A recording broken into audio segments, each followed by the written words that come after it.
on May 20th, is that correct? Yes, Chairman. And during that trip, did you have an opportunity to offer any advice to President Zelensky? Yes, Chairman. What was the advice that you gave him?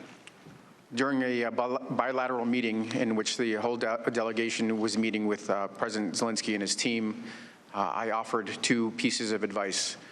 To be particularly cautious with regards to Ukraine, to be particularly cautious with regards to Russia and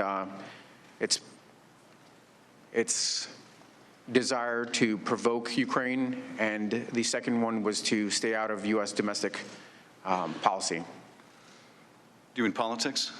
Politics, correct. And why did you feel it was necessary to advise President Zelensky to stay away from U.S. domestic politics? Chairman, in the March and April timeframe, became clear that there were actors in the U.S. Public actors, non-governmental actors, that were promoting the idea of investigations and 2016 Ukrainian interference, and it was consistent with U.S. policy to advise any country, all the countries in my portfolio, any country in the world, to not participate in U.S. domestic politics. So I was passing the same advice consistent with U.S. policy. I know Mr. Goldman will have more questions about that when I turn to him. But let me turn, if I can, to the hold on security assistance, which I think you both testified you learned about in early July. Am I correct that neither of you were provided with a reason for why the president put a hold on security assistance to Ukraine? My understanding was that OMB was reviewing the assistance to ensure it was in line with administration priorities, but it was not made more specific than that. And Colonel Vindman? That is consistent. The review was to ensure it remained consistent with administration policies. And Colonel Vindman, you attended a meeting in John Bolton's office on July 10th where Ambassador Sondland interjected to respond to a question by senior Ukrainian officials about a White House visit. What did he say at that time? To the best of my recollection, Ambassador Sondland said that in order to get a White House meeting, the Ukrainians would have to provide a deliverable, which is investigations, specific investigations. And what was Ambassador Bolton's response or reaction to that comment? We had not completed all of the agenda items, and we still had time for the meeting, and Ambassador Bolton abruptly ended the meeting. Did you report this incident to the National Security Council lawyers? Yes, I did.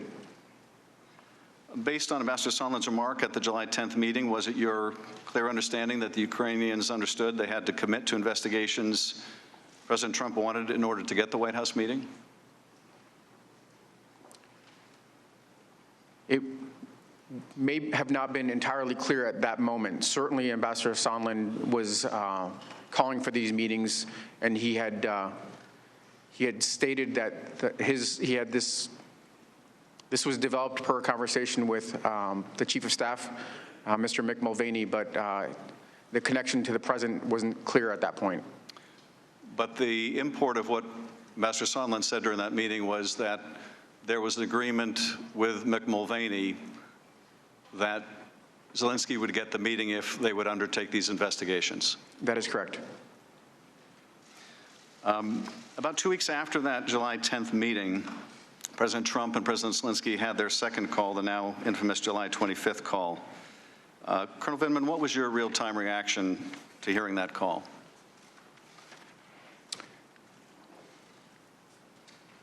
Chairman, without hesitation, I knew that I had to report this to the White House counsel. I had concerns, and it was my duty to report my concerns to the proper